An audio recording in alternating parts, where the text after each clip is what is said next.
अस्सलामुअलैकुम। आज हम इस क्वेश्चन को फैक्टराइजेशन के मेथड से सॉल्व करेंगे।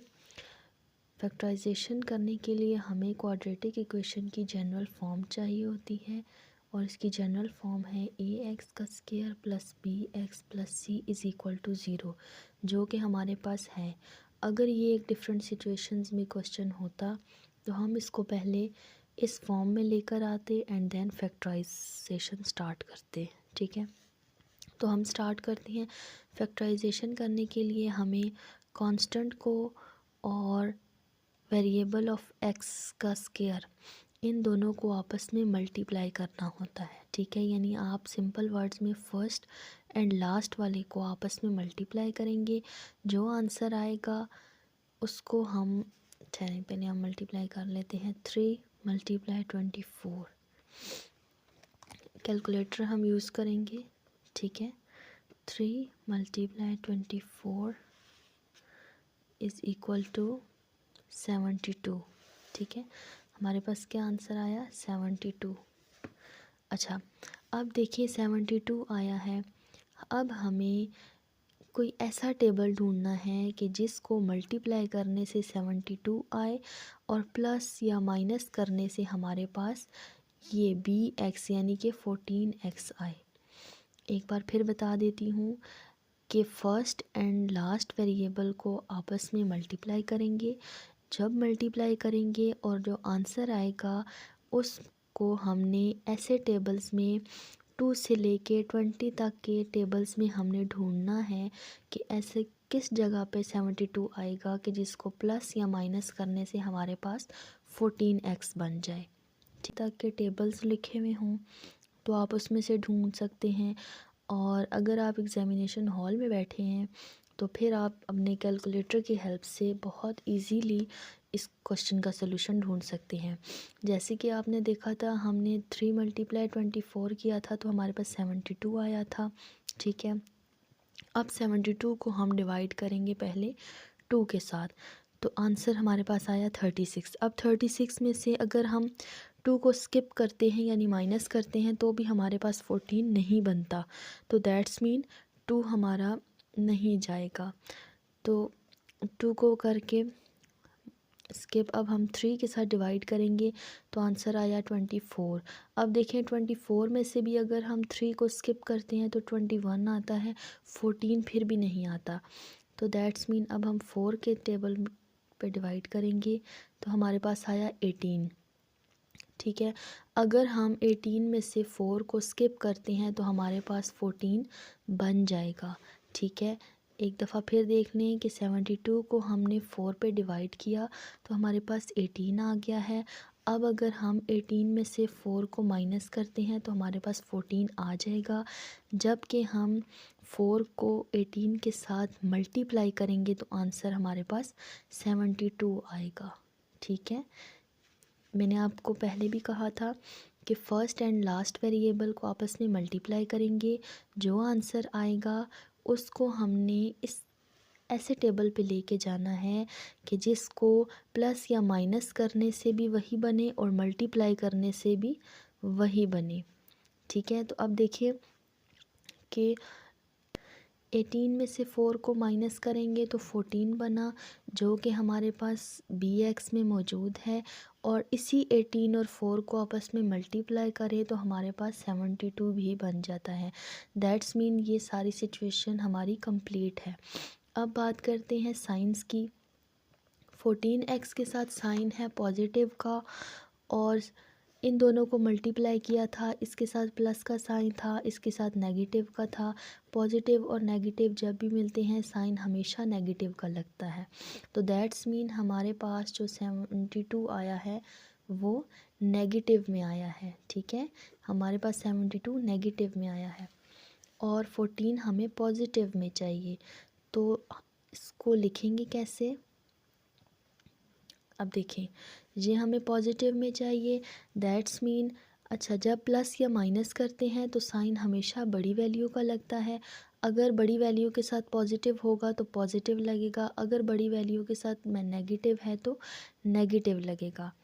18 के साथ पॉजिटिव है, 4 स्मॉल वैल्यू है, इसके साथ नेगेटिव है, 18 में से 4 माइनस होगा तो 14 आएगा, लेकिन साइन हमेशा बड़ी वैल्यू के साथ जो होगा वही लगता है।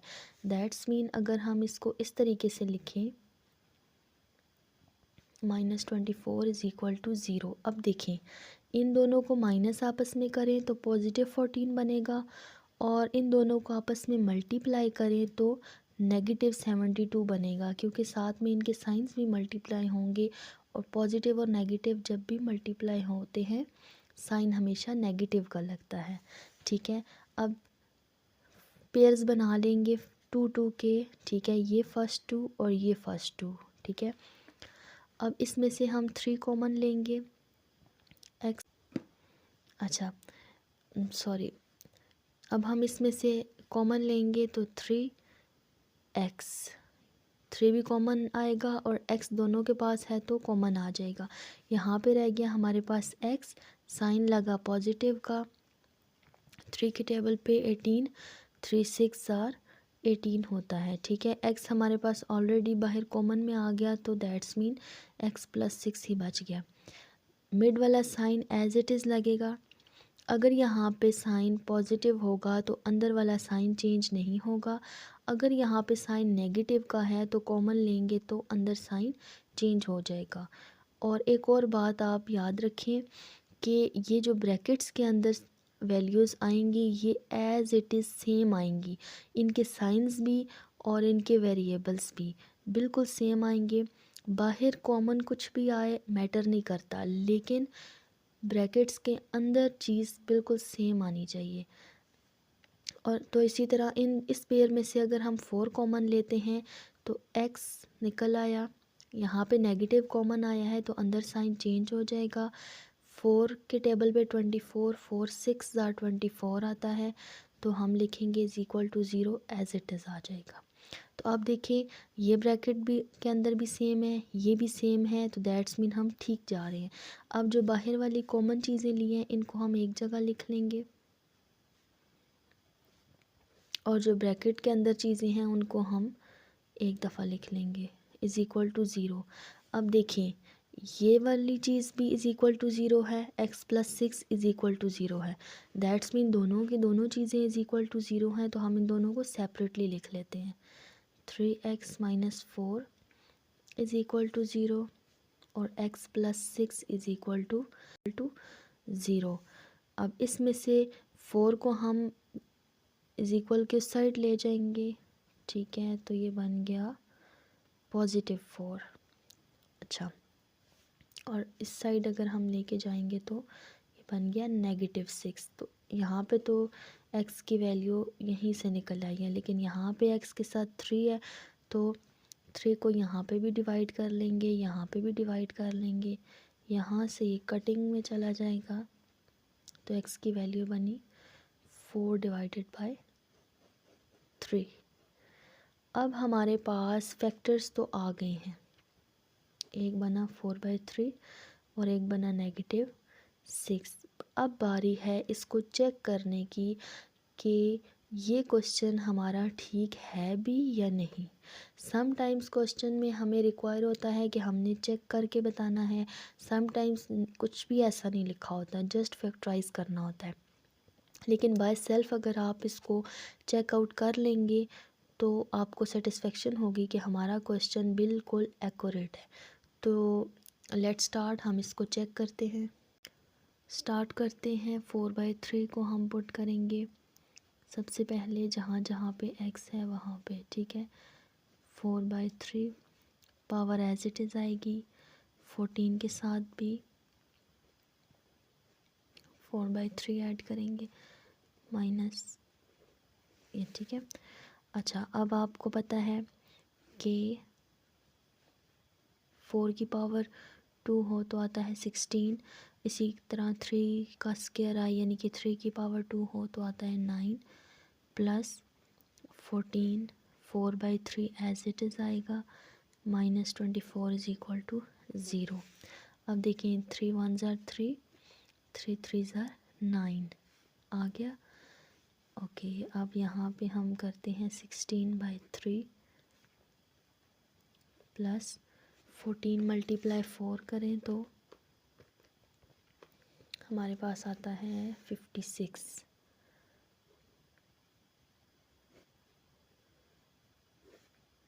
ठीक है, -24 इज इक्वल टू।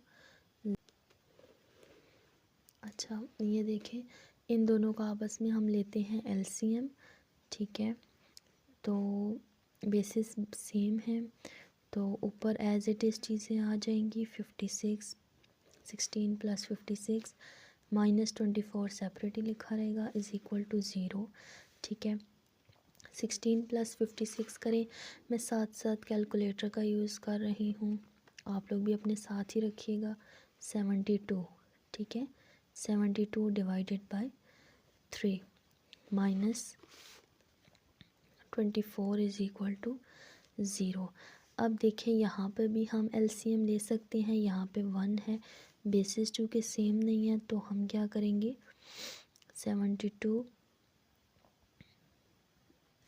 माइनस यहाँ पे 1 है, इसका क्या मतलब हुआ कि हमारे पास 3 नहीं है तो 24 × 3 होगा। अब देखें एलसीएम लेने के लिए 3 1s are 3, नीचे वाली चीज़ों को आपस में मल्टीप्लाई करेंगे अगर ये डिफरेंट हो तो। ठीक है, तो 72 के साथ मल्टीप्लाई करेंगे 1 को और 24 के साथ मल्टीप्लाई करेंगे 3 को।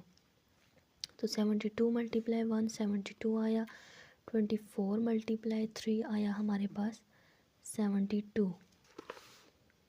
मैं आपको दिखा देती हूँ। 24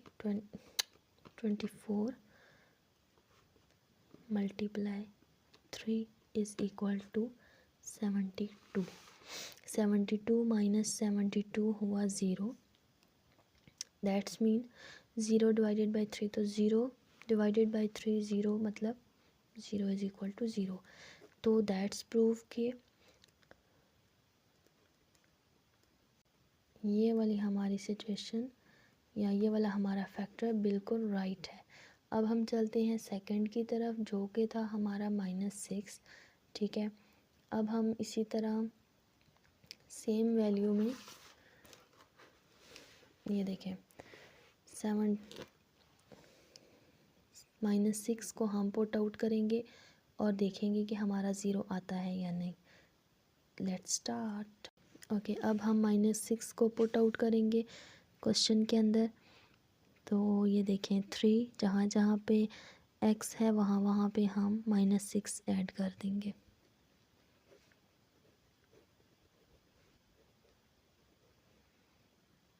ठीक है, अच्छा अब 3 -6 का स्क्वायर माइनस माइनस प्लस हुआ और 6 6 आर 36। ठीक है, प्लस 14 -6 -24 इज इक्वल टू 0। अब फिर कैलकुलेटर का यूज़ होगा। 36 × 3 इज इक्वल टू 108। ठीक है, plus minus minus 14 × 6 is equal to 84 minus 24 is equal to 0। अब इन सब को अगर हम एक साथ लिखें तो -84 -24 इज़ इक्वल टू 0। अब आप देख सकते हैं मैंने इन सबको इकट्ठा लिखा है तो आंसर हमारा 0 आ रहा है। अगर हम इसको अलग अलग इस तरह लिख सकते हैं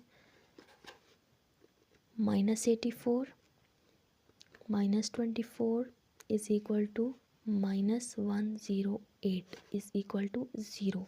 108 - 108 0 is equal to 0। That's mean हमारे जो ये फैक्टर्स हैं 4/3 और -6 ये बिल्कुल एक्यूरेट है। ठीक है, और हमारा क्वेश्चन बिल्कुल ठीक है। फुल मार्क्स हमारे आ सकते हैं अगर हम स्टेप बाय स्टेप इस क्वेश्चन को सॉल्व करेंगे, कोई प्रॉब्लम नहीं होगी। मैथ्स एक ऐसा सब्जेक्ट है कि जिसमें आप फ्री के मार्क्स ले सकते हैं। इसमें कोई कटिंग नहीं होती, कोई राइटिंग के मार्क्स नहीं कटते, सिर्फ आप स्टेप्स फॉलो करें और आप मार्क्स गेन कर सकते हैं।